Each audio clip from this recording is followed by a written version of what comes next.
Anong ginagawa nyo? Hindi pinadala. Wow. Wala bang yarn?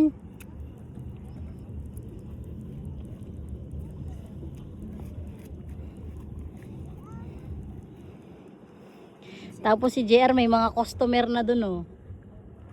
Ano ka?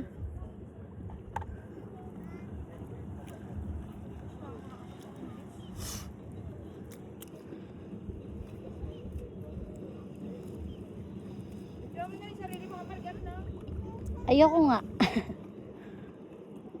Oh. Anong isda to, be? Pawikan. Ang pawikan. Ito daw ano, isdang nura-nura. Dala ka ng tubig yan to. Oh, binilang nyo ba to? Kasi baka mamaya kulang na kasi nakain na ng Mickey.